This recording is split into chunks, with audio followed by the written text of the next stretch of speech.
Friends, welcome to our channel. ఈరోజు Indo western style top ఎలా cutting stitching చేసుకోవాలనేది ఒకే వీడియోలో నేర్చేసుకున్నాం. ఇక్కడ నేను స్టైల్ చేసిన టాప్కి నెక్ అనేది టైస్ చేసుకోవడానికి ఇది థ్రెడ్స్ ఇవ్వకుండా స్టోన్ లేస్ అనేది యాడ్ చేశాను. ఇక్కడ 2 metres main fabric, 2 metres lining అనేది తీసుకోవాలి. లైనింగ్ ఫ్యాబ్రిక్ అనేది 4 ఫోల్డింగ్ చేసి, ఫోల్డింగ్ మన వైపు ఉండాలి, ఓపెన్స్ అనేది ఆపోజిట్లో ఉండాలి. 1/2 ఇంచ్ పైన క్రాసెస్ ఏమీ లేకుండా స్కేల్తో డ్రా చేసుకోవాలి. టాప్ లెంత్ వచ్చేసి 24 ఇంచెస్ నేనైతే తీసుకుంటున్నాను. 24 అంటే టైస్ వరకు వస్తుంది. 24 ఇంచెస్ వరకు మార్క్ చేసుకుని నెక్ అనేది 7 ఇంచెస్ చేసుకోవాలి. నెక్ నుంచి ఒక 1 ఇంచ్ డౌన్ దగ్గరికి మార్క్ చేసుకొని అక్కడి నుంచి 6.5 వరకు ఆర్మ్ డౌన్ మార్క్ చేసుకోవాలి. అలాగే చెస్ట్ రౌండ్ వచ్చేసి 8.5. 1.5 అనేది మనం ఎక్స్ట్రా ఖర్చుల కోసం మార్క్ చేసుకోవాలి. నేను ఇక్కడ షోల్డర్ నుంచి 13 ఇంచెస్ వరకు వేస్ట్ రౌండ్ అండ్ 20 ఇంచెస్ వరకు హిప్ రౌండ్ అనేది తీసుకుంటున్నాను. అంటే కట్స్ ఎక్కడి వరకు ఉండాలంటే 20 ఇంచెస్ వరకు కట్స్ ఉండాలి. ఎలా మార్క్ చేసుకుంటున్నాను. కట్స్ దగ్గర మనకి బాడీ లూజ్ వచ్చేసి 9.5 ప్లస్ 1 ఇంచ్ ఎక్స్ట్రా తీసుకోవాలి. వేస్ట్ దగ్గర 7.5, వేస్ట్ రౌండ్ 1.5 ఎక్స్ట్రా తీసుకోవాలి. మన ఆర్మ్ డౌన్ అనేది చెప్పే కదా 1 ఇంచ్కి మనం మార్క్ చేసుకుని అక్కడి నుంచి 6.5కి మనం ఇక్కడ టేప్ సగాన్ని ఫోల్డ్ చేసుకుని 1.5 ఇంచ్కి మనం కర్వ్ అనేది డ్రా చేసుకోవాలి. స్కేల్తో ఇప్పుడు మనమైతే ఎలా డ్రా చేసుకున్నామో ఆ విధంగా మార్క్ చేసుకుని మనం కట్ చేసేసుకోవాలన్నమాట. ఇక్కడ 1/2 ఇంచ్ మనం క్రాస్గా కట్ చేయాలి, లేకపోతే ఇలా అన్నమాట కర్వ్ తీసుకోవాలి. అప్పుడు ఫినిషింగ్ అనేది నీట్గా వస్తుంది కర్వ్ తీసుకోవడం వల్ల.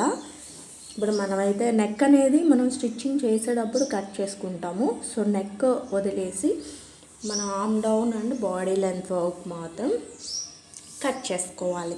ఎలా అయితే మార్క్ చేసుకున్నా అలాగే వేస్ట్ రౌండ్ దగ్గర ఒక టక్సల్ ఇవ్వాలి. అలాగే కట్స్ ఎక్కడ ఉందో అక్కడ ఒక టక్సల్ ఇస్తే సరిపోతుంది. మనం ఎలా అయితే మార్క్ చేసుకున్నామో అలా కట్ చేసేసుకోవాలి. ఇప్పుడు మెయిన్ ఫ్యాబ్రిక్ కూడా, లైనింగ్ ఫ్యాబ్రిక్ అయితే ఎలా కట్ చేసుకున్నామో మెయిన్ ఫ్యాబ్రిక్ కూడా అలాగే కట్ చేసేసుకోవాలి. ఇప్పుడు మెయిన్ ఫ్యాబ్రిక్ కూడా 4 ఫోల్డింగ్ చేసి ఈ లైనింగ్ ఫ్యాబ్రిక్ని మెయిన్ ఫ్యాబ్రిక్ మీద పెట్టి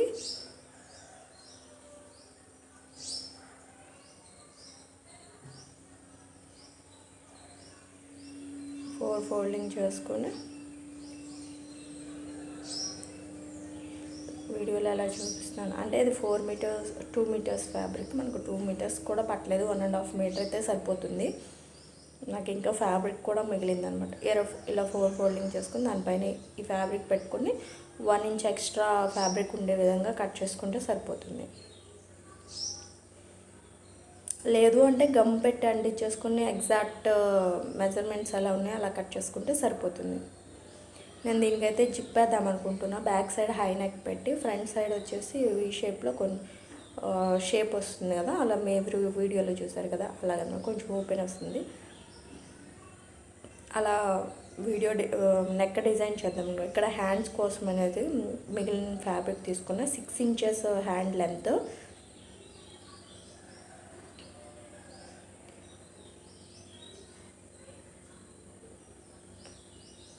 ఫైవ్ అండ్ హాఫ్కి మనం డ్రా చేసుకుని ఇలాగ కర్వ్ తీసుకోవాలి.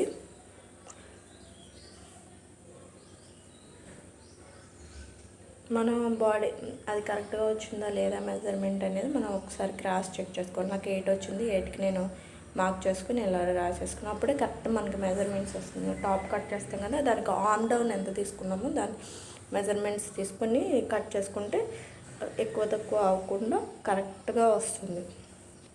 ఇలా మనం కట్ చేసేసుకున్న లైనింగ్ ఫ్యాబ్రిక్ మెయిన్ ఫ్యాబ్రిక్ కూడా మనం కట్ చేసేసుకుంటాము.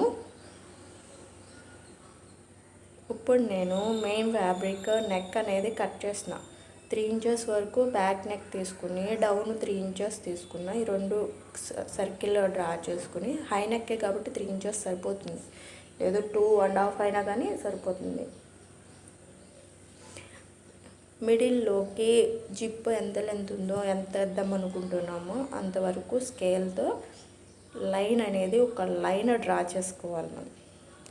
బిఫోర్ దట్ నేను మెయిన్ ఫ్యాబ్రిక్ లైనింగ్ ఫ్యాబ్రిక్ అనేది గమ్తో అటాచ్ చేసేసాను. అందుకే ఇవి అంత కదలట్లేదు అనమాట. ఫిట్టింగ్ అనేది బాగుంటుందని చెప్పేసి ఇక్కడ మెయిన్ ఫ్యాబ్రిక్ మీద మనం స్ట్రైట్గా ఒక లైన్ డ్రా చేసుకుని ఇలా జిప్ ప్లేస్ చేసుకోవాలి. ఒక పిన్తో సెక్యూర్ చేసుకుని జిప్ ఓపెన్ చేసి లాన్ నుంచి ట్విస్ట్ చేసి, రెండు కూడా లాన్ నుంచి ట్విస్ట్ చేయాలి. అటు ఇటు చేసుకోవద్దు. మళ్ళీ జిప్ రివర్స్ తిప్పేటప్పుడు మళ్ళీ కుట్లు తీసుకునే ప్రాబ్లం వస్తుంది. లాన్ నుంచి ట్విస్ట్ చేసి ఇలా పెట్టాలి.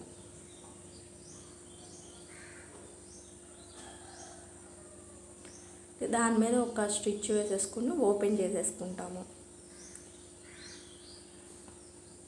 ఆల్రెడీ ఫుట్ అనేది నేను చేంజ్ చేసేసాను, అందుకే వీడియోలో చూపించట్లేదు. ఫుట్ అనేది మార్చేసాను అనమాట. మనకి జిప్ మీద ఫినిషింగ్ అంటే మన స్టిచ్ పడకుండా ఇలా మనం ఒక స్టిచ్ అనేది టాప్ స్టిచ్ అనేది వేసేసుకుంటాం. ఇటు సైడ్ నుంచి కూడా మనం ఎక్కడైతే మార్క్ చేసుకున్నాం దానికి 1/2 ఇంచ్ పక్కకి మనము స్టిచ్చింగ్ అనేది చేసుకుంటాము.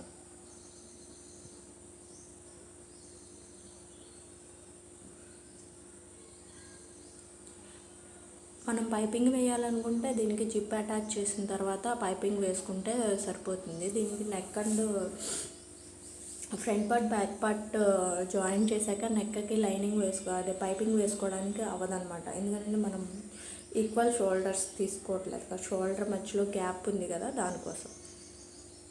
ఇక్కడ జిప్పు మనం కట్ చేసేసుకోవాలి. ఎంతవరకు స్టిచ్ చేసుకున్నాం అంతవరకు కూడా జిప్ అనేది రివర్స్ తీసుకుని టాప్ స్టిచ్ ఒకటి వేసుకుంటే సరిపోతుంది. ఇదిగోండి ఇక్కడ చూపిస్తున్న విధంగా టాప్ స్టిచ్ వేసుకోవాలి.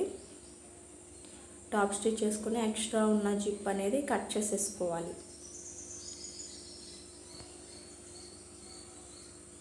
ముడతలేం లేకుండా సెట్ చేసుకుంటూ స్టిచ్ వేసుకోవాలన్నమాట.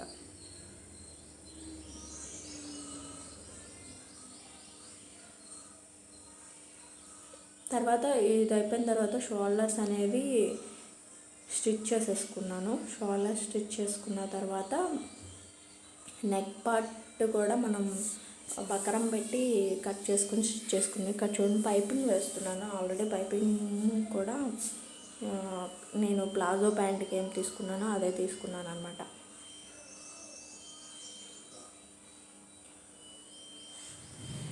ఇన్విజిబుల్ పైపింగ్ వేద్దామని చెప్పి ఇలా తీసుకున్నాను. మళ్ళీ నెక్ దగ్గర వేస్తున్నాను. దీన్ని ఫోల్డింగ్ చేసి టాప్ స్టిచ్ వేసుకోవాలి మనం జిప్ దగ్గర.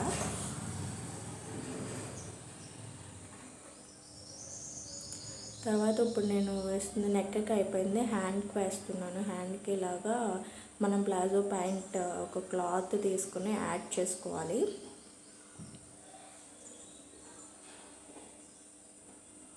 మధ్యలో షోల్డర్ అటాచ్ చేసింది అండ్ నెక్ పార్ట్ స్టిచ్ చేసిన వీడియో అనేది మిస్ అయింది. సో నేను నార్మల్గా అన్ని వీడియోస్ మనం ఎలా నెక్ షోల్డర్ జాయిన్ చేస్తామో అలా చేసేసుకోవడమే. ఇలా కొంచెం ఫోల్డ్ చేసుకుని ఫ్యాబ్రిక్ మనం థ్రెడ్ పెట్టుకుని టాప్ స్టిచ్ వేసుకుంటే సరిపోతుంది. మనం షోల్డర్ జాయిన్ చేస్తాం కదా అలాగే అనమాట. నెక్ పీస్కి బకరం వేసుకోవాలి, అప్పుడు స్టిఫ్గా ఉంటుంది అనమాట. స్టోన్ లేస్ అనేది అటాచ్ చేసుకుంటే సరిపోతుంది.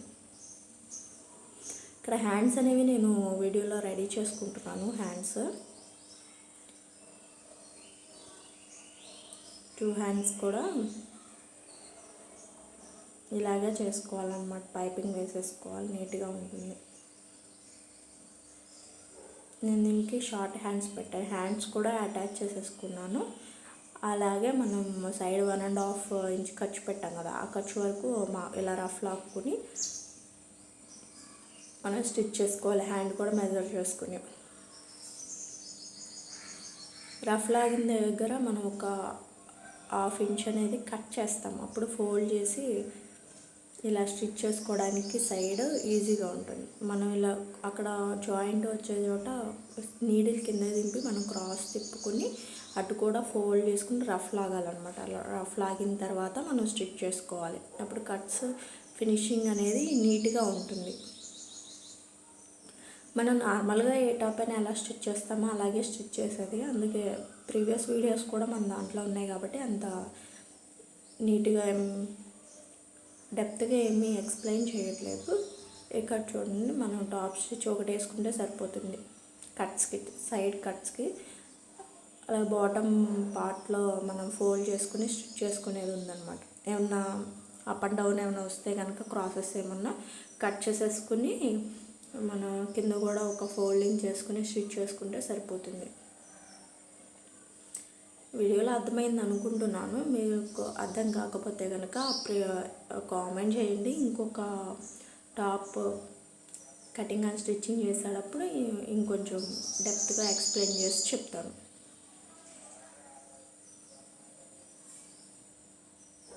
అంతే వీడియో ఫ్రెండ్స్.